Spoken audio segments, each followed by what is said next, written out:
दीनी रहनुमाई के लिए हमारे चैनल को सब्सक्राइब कर दीजिए और घंटी के निशान को दबा दीजिए ताकि आपको मज़ीद कीमती वीडियोज़ मिलते रहें। जज़ाकल्लाहु खैर।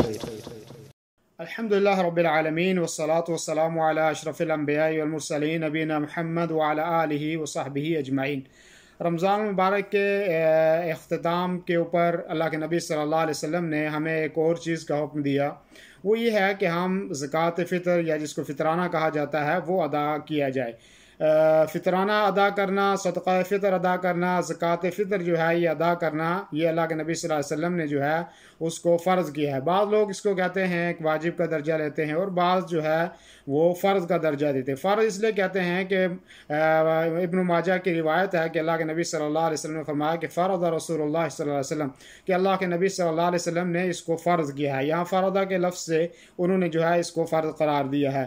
और ज़कातुल फ़ितर का जो मकसद क्या है, तो उसका पहला मकसद ये है कि तुहरतुल साइम मिनल लग़्वी व रफ़सी, कि रोज़ेदार से रोज़े की हालत में जो बेहुदा और फाहिश बातें हो जाती हैं ये उसके लिए कफ़ारा है और ये पाकी का एक ज़रिया है।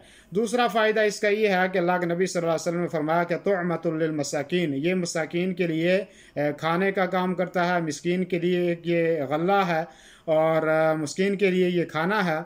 और इसी तरीके से फरमाया फ़मन अद्दाहा क़ब्ल अस्सलाह फ़हिय सदक़तुन मक़बूला, कि जिस आदमी ने इसको नमाज से पहले अदा कर दिया तो गोया कि उसका जो है फ़ितराना अदा हो गया। वमन अद्दाहा बअद अस्सलाह फ़हिय सदक़तुन मिनस सदक़ात, कि जिसने नमाज के बाद अदा किया उसको फ़ितराना अदा करने का सवाब नहीं मिलेगा बल्कि एक आम सदका करने के बराबर उसको सवाब मिल जाएगा। यहाँ इस हदीस में बहुत सारी चीज़ें यहाँ पे बयान हुई हैं। एक तो इसका मकसद बयान किया गया कि रोज़ेदार से रोज़े की हालत में जो गलतियाँ सरजद होती हैं उससे पाकी का ज़रिया है। दूसरी बात ये बताई गई कि ये जो है मिस्किनों के लिए जो है वो खाने का काम करता है।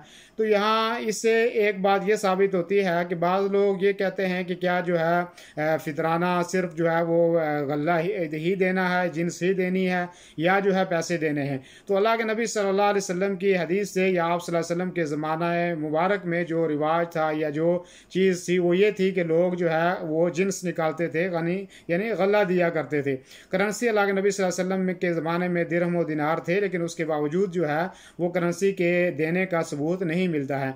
उससे एक मकसद ये है कि आदमी के पास जो है वो गल्ला होना चाहिए, आदमी के पास जो है खाने के लिए चीज़ होनी चाहिए। जैसे कि आज के ज़माने में भी आप देखेंगे जब गंदम काटने का वक्त आता है या चावल का जो मौसम होता है या जो है जो पहाड़ी इलाके हैं जहाँ पे मकई होती है, जब उसके काटने का वक्त होता है तो लोग जो है उस वक्त गंदम को या मकई को या चावलों को उस वक्त ख़रीद देते हैं और उनका मकसद ये होता है कि चलो हमारे घर में राशन जो है वो पड़ा रहेगा, बाकी जो चाय पानी दूसरी ज़रूरियात की चीज़ें हैं वो तो आदमी वैसे भी ख़रीद सकता है। तो अल्लाह के नबी सल्लल्लाहु अलैहि वसल्लम का मंशा ये था कि एक मिस्कीन के घर के अंदर जो है वो ग़ज़ा की कमी, ग़ज़ा की जो है वो क़िल्लत नहीं आनी चाहिए, राशन उसके घर के अंदर जो है वो जमा होना चाहिए। इसीलिए सहाबा के दौर में सबसे ज़्यादा जिस चीज़ को तरजीह थी वो ये थी कि गल्ला दिया जाए, जिन्स दी जाए, पैसे और करेंसी ना दी जाए। अलबत्ता बाद लोग जो है वो करेंसी को आज जायज़ करार देते हैं और देते हैं, लेकिन अफजल और औला और मुनासिब यही है कि आदमी जिन्स जो है वो दे,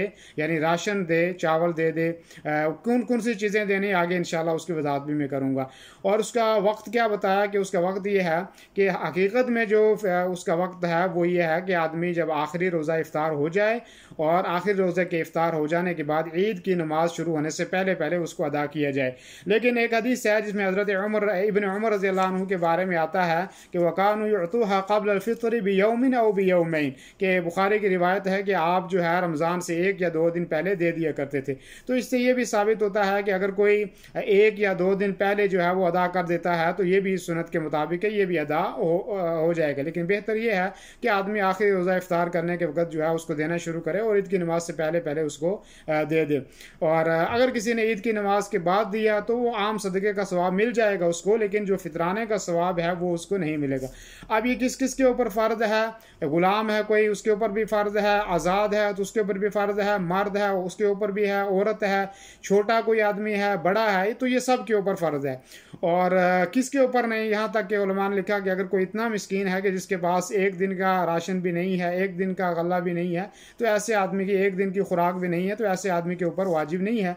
बाकी उसके अलावा जो है सब लोगों के ऊपर है। किस चीज़ में से दिया जाए। आपके शहर में, आपके इलाकों में जो चीज़ ज़्यादा राइज है, अगर गेहूँ हैं तो उसमें से चावल हैं तो चावल, खजूर हैं उसमें से मुनक्का है, पनीर है, या जो भी चीज़ आपके यहाँ ज़्यादा खाई जाती है, आपके यहाँ जो ज़्यादा चीज़ राइज है, उसमें से जो है वो दिया जाए। कितनी मिकदार में दिया जाए? एक सा का लफ्ज़ है, और सा जो है उसकी अलग किस्म है, लेकिन जो मशहूर जो चीज़ है जिसकी उलमा ने वजाहत की है वो ये है कि उसका वज़न जो है वो 2.5 किलो के बराबर है तकरीबन, और अगर उससे ज़्यादा भी कोई आदमी दे देगा तो कोई मुश्किल नहीं, उससे ज़्यादा भी दिया जा सकता है।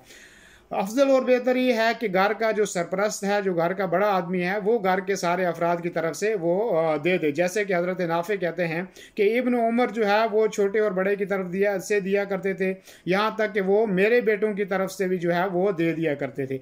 और किसको दें? मिस्कीन उन लोगों को दें। और इसी तरह इब्न उमर ने, जो बुखारी की रिवायत है, वो फरमाते हैं कि वो उन लोगों को दे देते थे जो कबूल करते थे। जो आदमी मांगने वाला है, जो आदमी कहे कि मुझे आप जो है ये दे दो, मैं इसका मुस्तहिक हूँ, तो उस आदमी को जो है वो दे दिया जाए। इसी तरीके से बाज़ जो है इस चीज़ का भी अहतमाम करते थे, अगर बच्चा पैदा हुआ है उसी दिन तो उस बच्चे की तरफ से भी जो है वो अदा किया जाए। और अब जो लोग बाहर हैं, मिसाल के तौर पे जो लोग सऊदी में हैं या लोग जो बरतानिया दूसरे शहरों में हैं, वो क्या उस शहर में दें जहाँ पर उन्होंने रोज़े रखे हैं, या जो है मुंतकिल करें पाकिस्तान में या इंडिया में या दूसरे शहरों में, बांग्लादेश में वहाँ दें? तो जो बेहतर ये है कि जो आदमी जिस मुल्क में है जहाँ वो रोज़ा रख रहा है, वहीं जो है उसको फितराने को अदा करे और वहीं उसी हिसाब से जो है उसको अदा करे। और जो लोग अपने मुल्कों में हैं, उनके उसके अहल वयाल, उसके बच्चे, वो उनके लिए वहाँ भेज दे और वो वहाँ के हिसाब से जो है वहाँ अपने जो मुस्तहिक हैं उनको वो दे दे।